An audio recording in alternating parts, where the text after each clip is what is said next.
Bem, bem-vindos ao curso de verão da Univisa. Meu nome é Aguinaldo Gomes, eu sou doutor em Letras pela Universidade Federal de Pernambuco e hoje nós vamos discutir alguns aspectos relativos à linguagem e à variação na língua.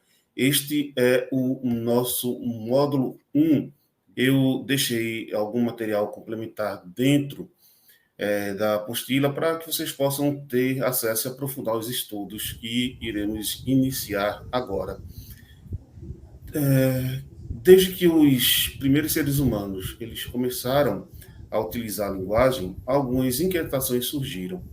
Algumas questões como, por exemplo, por que falamos, o que é a língua, o que é a linguagem, é possível falar de maneira diferente ou a mesma língua?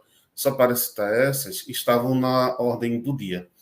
Hoje nós sabemos um pouco mais sobre essas questões, mas antes delas serem sistematizadas, né, os estudos da linguagem eles passaram por algumas fases. Por exemplo, teve a fase da antiguidade, a fase que se iniciou na Índia, a fase que se iniciou na Grécia, no período alexandrino, em Roma, na Idade Média e, por fim, no século XIX, finalzinho do século XIX e início do século XX. Na Índia, por exemplo, nós sabemos que os povos hindus, por razões religiosas, eles começaram a estudar sua língua, né, o sânscrito.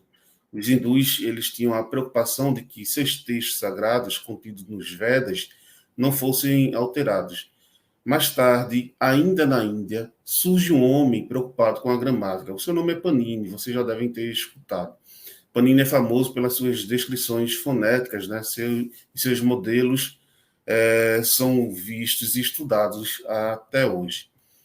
Esses estudos que foram iniciados na Índia, quando descobertos pelos estudiosos da linguagem, se transformaram em indispensáveis para a criação de uma gramática comparada.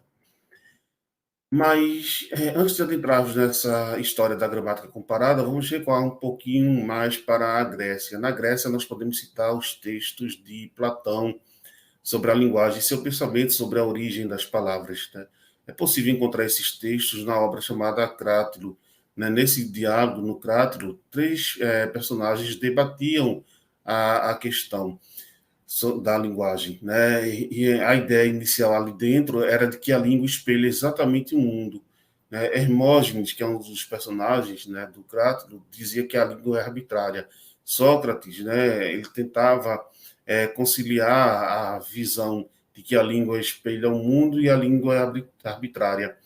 Mas Aristóteles ele também contribuiu, né, de certa maneira, para nós entendermos as palavras da língua. É famosa a intuição dele a respeito do signo linguístico.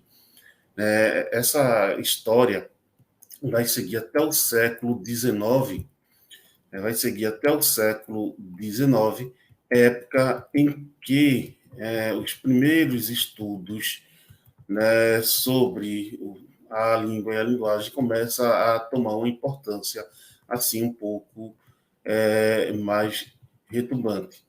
Mas a pergunta que nós fazemos agora é o que é a linguagem e o que é a língua?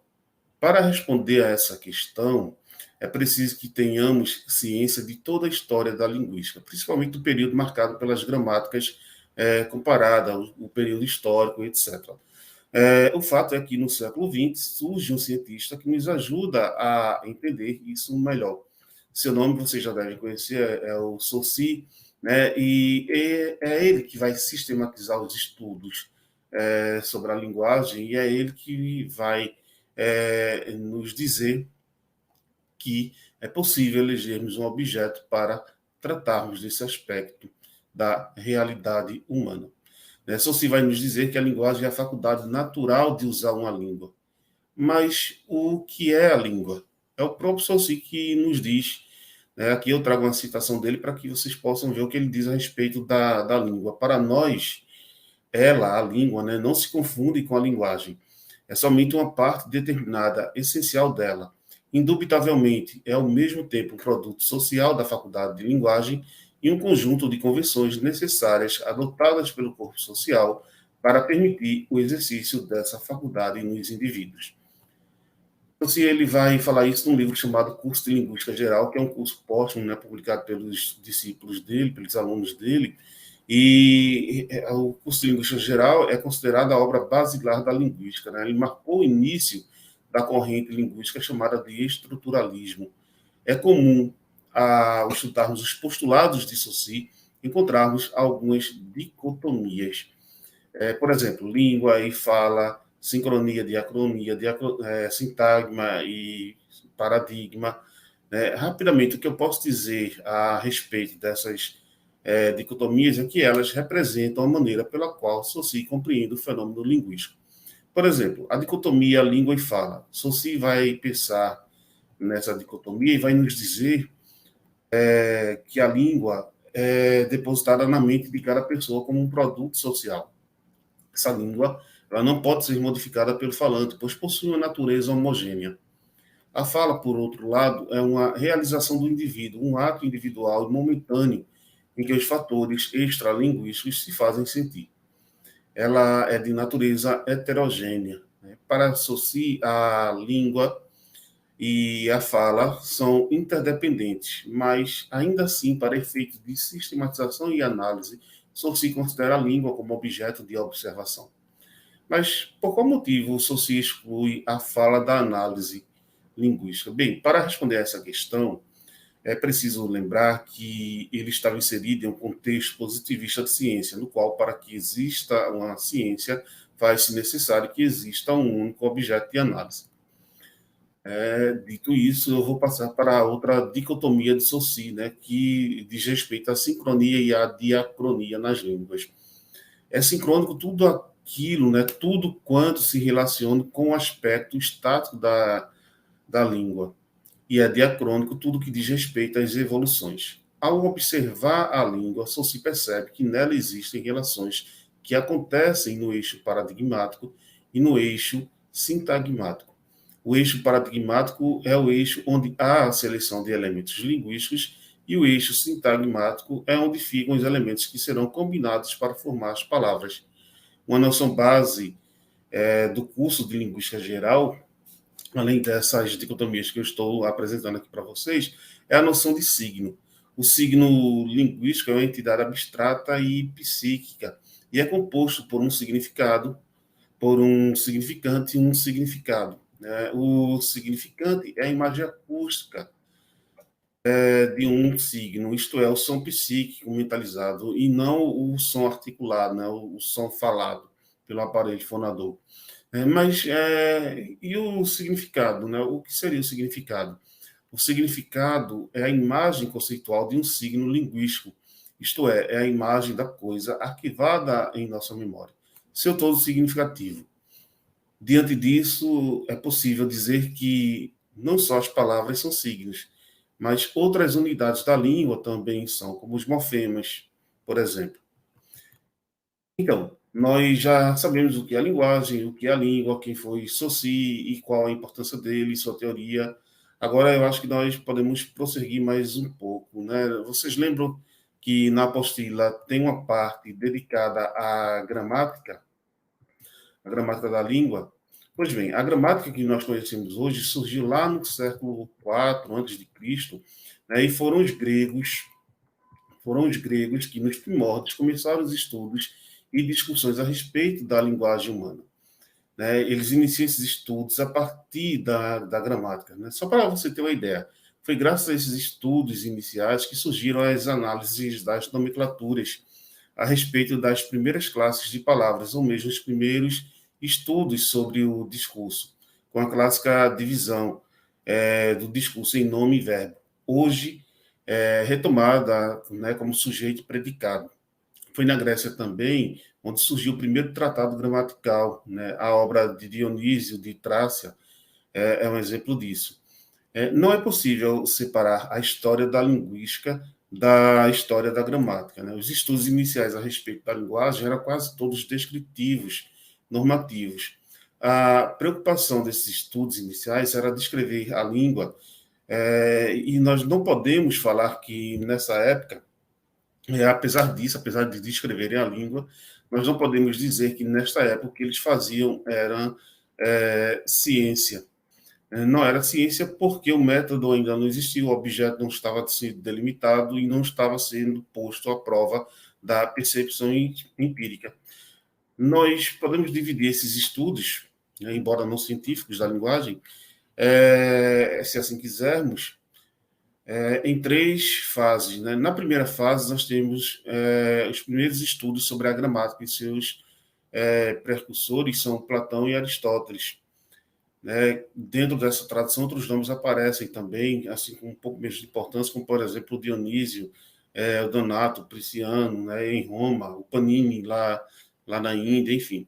Nessa etapa, o que era priorizado era a busca por um falante ideal. E a gramática era vista como algo que pudesse validar esse falante.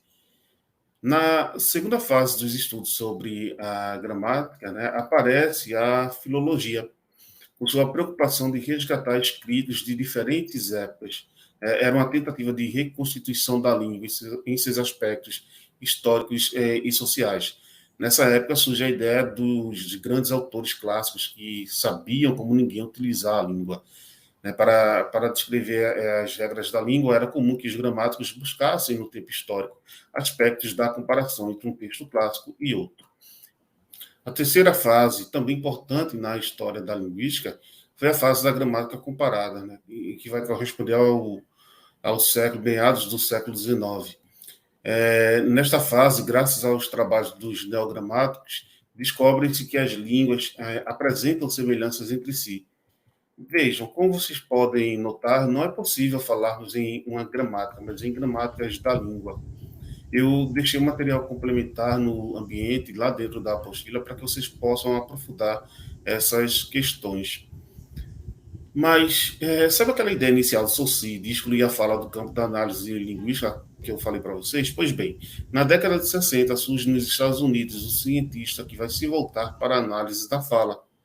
Trata-se de William Labov, que vai perceber que os fenômenos variáveis não são visíveis na Lang, que é social, mas na Parole, que é individual. A sociolinguística laboviana, também chamada de teoria da variação e mudança ou de sociolinguística quantitativa, trabalha com resultados estatísticos. Só para deixar registrado, é bom lembrar que, apesar de ser Labov cientista que sistematiza os estudos variacionistas, a ideia de que a língua não era homogênea existia desde muito tempo. Por exemplo, no início do século XX, o linguista francês Meillet que já intuiu algo a respeito. Também o linguista russo Mer e Bakhtin já haviam percebido isso. Mas foi no início do século XX que começaram a germinar as sementes que viriam posteriormente, depois de cerca de meio século de domínio das correntes estruturalistas, a florescer o que hoje nós chamamos de sociolinguística. Assim é que na década de 60, como herança de Meillet, volta a ganhar força a noção de língua como um fato social e dinâmico, cuja variação é explicada a partir do seu sistema. Claro que quando eu estou dizendo isso, eu estou dizendo que surge aí, né, uma sub-área da linguística chamada de sociolinguística, né, que vai estudar a mudança, a variação na língua pelo aspecto social. A sociolinguística é uma das sub-áreas da linguística, né, e ela estuda a língua em uso no seio das comunidades de fala, voltando a atenção para um tipo de investigação que correlaciona aspectos linguísticos e sociais.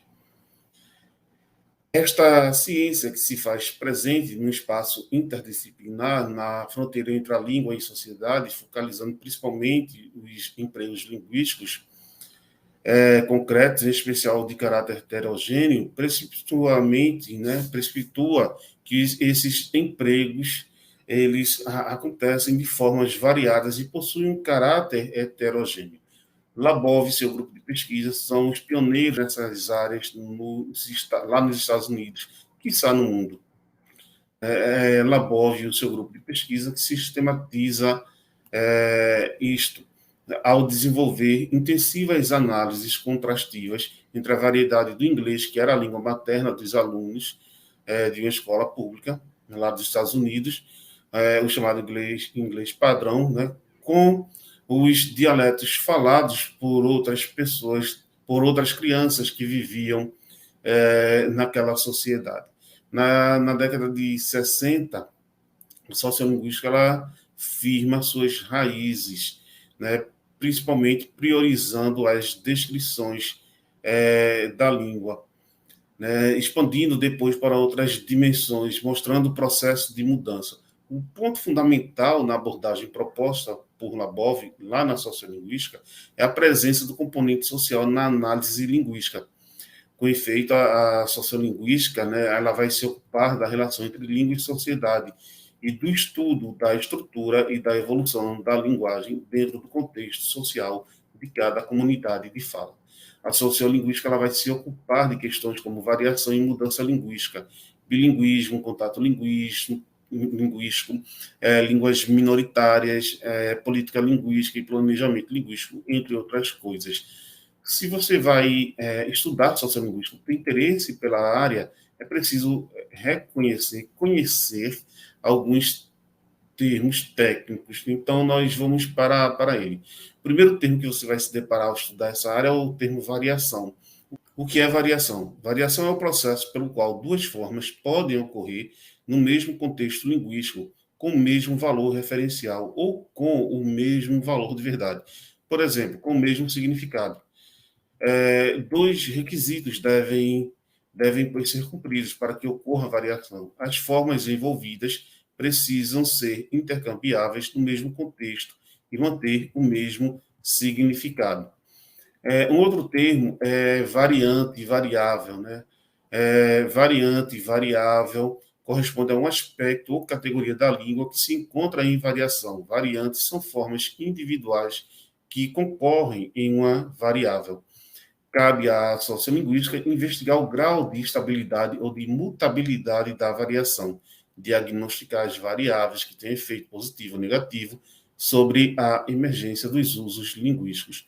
A sociolinguística ela assume, portanto, que existe uma forte correlação entre os mecanismos internos da língua e fatores externos a ela.